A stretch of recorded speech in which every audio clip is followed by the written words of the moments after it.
Allow me to show you the greatest picture in Summer League history. As you can see, on one side you have the 3-time MVP and best player in the world, Nikola Jokic. On the other side, you have the soon-to-be 3-time MVP and best player in the world, young Hansen. In other words, handsome and young, or you can just call him Chinese Jokic. Hansen with the block. Son for vacation. Oh, young Hansen. Okay.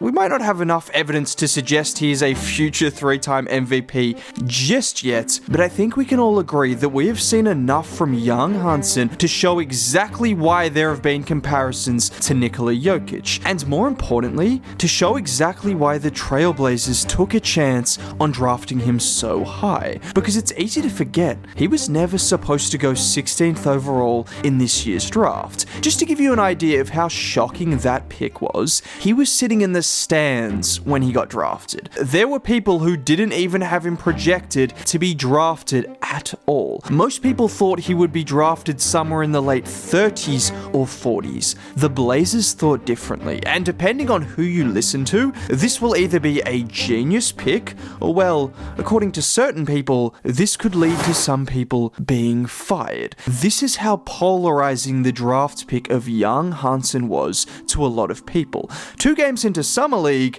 and if you were a believer before, you're even more of a believer now, because the dime dropping we saw in the CBA, and even in his workout clips for Portland, where he was consistently dicing up the defense, oh yeah, we are seeing that in Summer League as well. It took approximately 10 seconds of his first Summer League game to showcase that. He gets the ball at the top of the key, Sissoko moves towards him, and that sharp change of direction, and Young just puts it in his pocket for the dunk. And this is a play you will have to get used to with young Hansen, because anytime his guard makes a cut backdoor, he is going to find them. Every single time, and he can do it in a multitude of ways. How about this time where he has the ball out top again, and this time with the defenders back to him, it's another cut backdoor and the wraparound pass. If you thought the first pass was somewhat average, there are maybe a handful of centers in the NBA that can consistently make that kind of pass from that position on the floor, and Young is showing that 5 minutes into Summer League. Or this one, which might be my favorite. He gets the pass from his point guard. He moves towards him like they're going for a DHO, but with the defender pressing up, he cuts backdoor, and it's a perfect dime. And what you don't see from this clip or the highlights is just a couple of minutes earlier, it was the same guard who Young absolutely dimed up. Unfortunately, he smoked the layup, but after getting that kind of dime, there is a willingness to cut because you recognize you will get the ball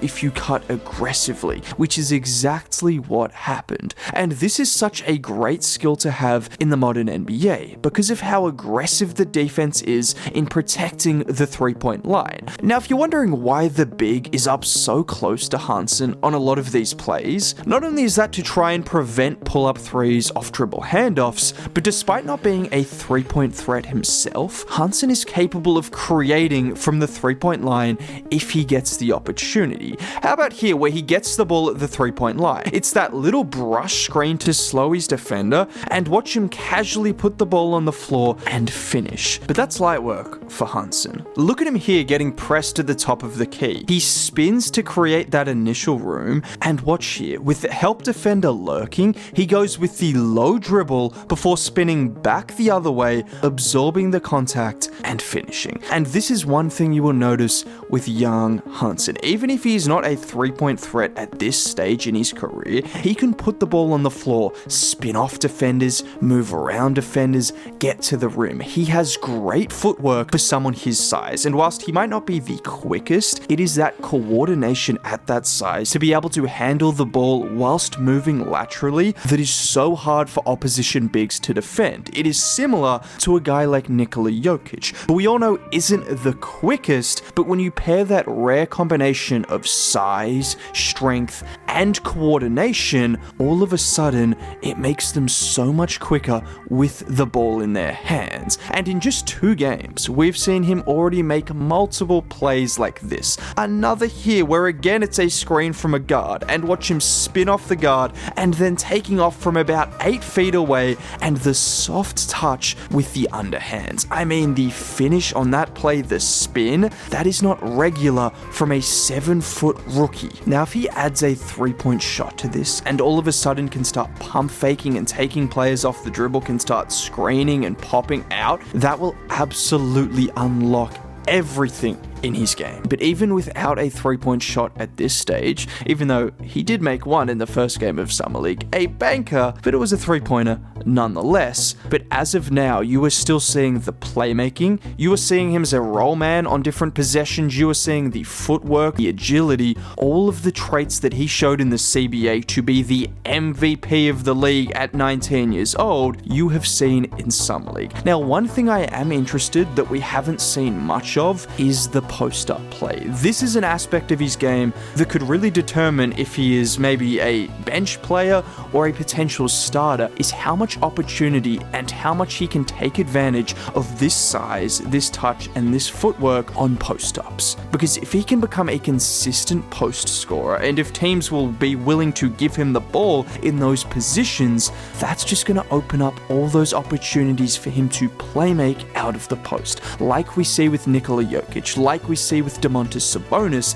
these guys are great playmakers because they are more respected as scorers. And the more he is respected as a scorer, the better his playmaking is going to be, because we can see passing the ball comes naturally for him. Now, in saying all of this, he's not a perfect player, hence why some people thought he would go undrafted. I think those people look wrong at the moment, but he is not perfect. If there is one standout weakness, I would say it's his conditioning, which shouldn't be surprising given he's 7'1", 250 pounds, and just played in a back-to-back. And a lot of people hear conditioning concerns and think it might be him being lazy or he might not run the floor. It's not necessarily that. It just makes you a little bit heavier. The lactic acid buildup, you can see it on some of his rebound attempts where he is boxing out, he is getting his hand up, but he just doesn't have the lift in his legs on those second jumps to really secure some of those rebounds despite being in great position. And I think that is a result of his legs just being heavier from having to run the floor so much. And I think sometimes we overlook just how much effort goes into playing 25 to 30 minutes a night as an NBA big man. The constant box outs, the constant screens, and when you are trying to be a playmaking big like Young or obviously Nikola Jokic, so many plays are running through you and you need to be in the absolute best